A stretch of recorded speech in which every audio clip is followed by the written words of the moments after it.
makes this installation video unique is we're going to be converting this exact generator to not only be able to be used with gas, but you can switch over and use natural gas. So let's say, for example, your house has natural gas and you're wondering, wow, how can I power this thing not using propane, not using gasoline, but natural gas? So this video is going to walk through step by step on how to convert this exact generator using the Hutch mountain kit, which I have in the description below. Let's hop right into the installation video. After confirming we have the right model number, we're going to go ahead and take off the panel on the outside. You're going to want to align the painter's tape with the outside of that black box and about 3/4 of an inch up, just like so. Put a little dot, and we're going to be actually drilling through the plastic. You can remove the tape, by the way.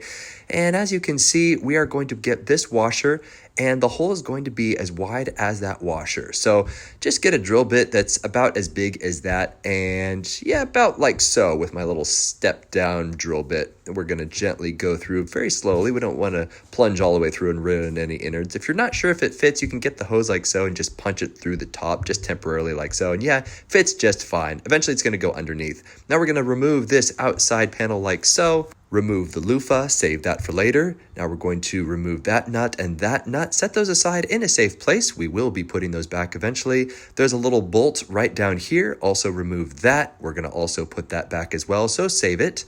And then at that point, the whole assembly comes out. Might take a little tug to get that rubber hose out. Set that aside. We're going to be putting him back. Thread this up. Eventually, that's going to go all the way up. But first, you're going to put 2 washers on, like so. And then once it's threaded up through the hole, you're going to put another washer on, like so. Now take that elbow included in the Hutch mountain kit. We're going to put that on. Make sure it's nice and snug. I just used a wrench like so. And eventually, you actually want that elbow to be pointing sort of to the right. It's not really necessary, but for aesthetics, it looks nice. Now we're going to screw on the quick connect just like that. Also use 2 wrenches and just about like so. Make sure it's nice and tight. No need to put any kind of primer on the threads because they pre-prime that. Pretty cool. All right, now we're going to thread this guy underneath all of the fuel hoses, and eventually it's going to pop on there. But first, before we put that on, you're going to remove the old gasket. They actually gave us some fresh gaskets, which is awfully kind of Hutch Mountain. So just pull this off like so. It might look pretty brand new if you haven't used your generator very much, but you just throw that aside because we have some brand new ones. Note that little yellow dot. That yellow dot is going to be facing you, as that yellow dot indicates. That slides on like so, and then put another gasket on top of that. Note the yellow dot. See that right there?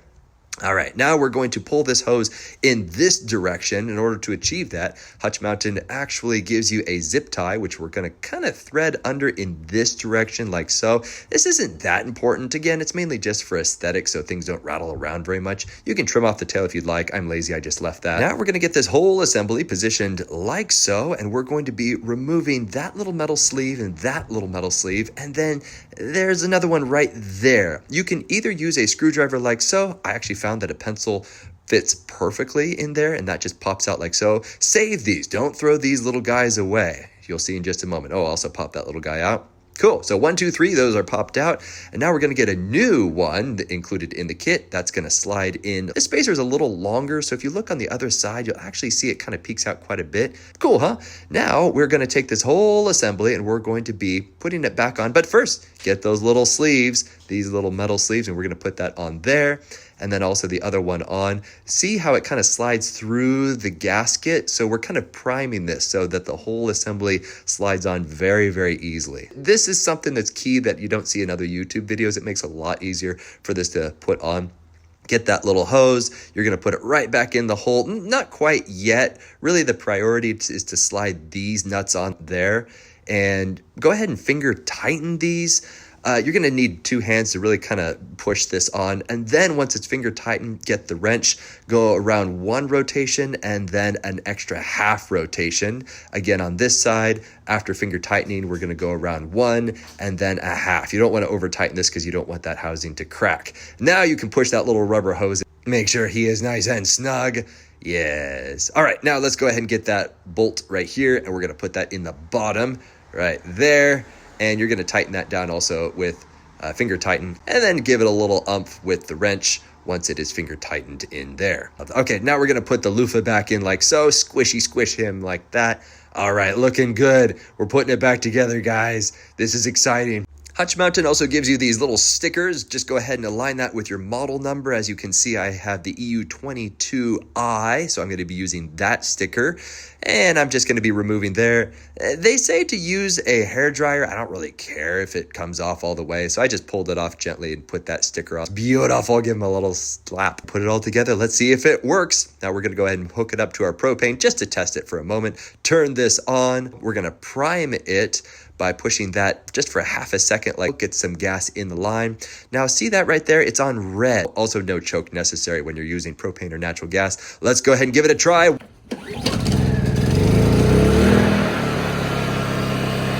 Now there aren't a lot of videos actually showing you how to turn this off. Some people think you just turn that off all the way. You can certainly do that, but I would actually recommend turning off the propane. And in just about 2 seconds, it will sputter and eventually it will turn off on its own. Now, as promised at the beginning of this video, this isn't hooking up to propane, but rather natural gas. What you're gonna have to do is remove one of these little components from the mixer, and you're going to connect a hose, which you can just find at Home Depot for pretty darn cheap. And that hose, preferably a quick connect so that it's not out in the elements all the time. But if the electricity goes out, you can easily just connect it to your natural gas. One quick tip here, if you're having difficulty starting this thing up, the instructions, according to Hutch Mountain, is this little button right here. You have to push for a half a second, which you saw I did earlier with the propane. If it's natural gas, sometimes you need to hold this down at the same time as you pull this right here, because this allows you to get gas not only into this tube, but you want a little bit actually in here itself. And so just hold this down all the way as you pull it, and then it should start right up.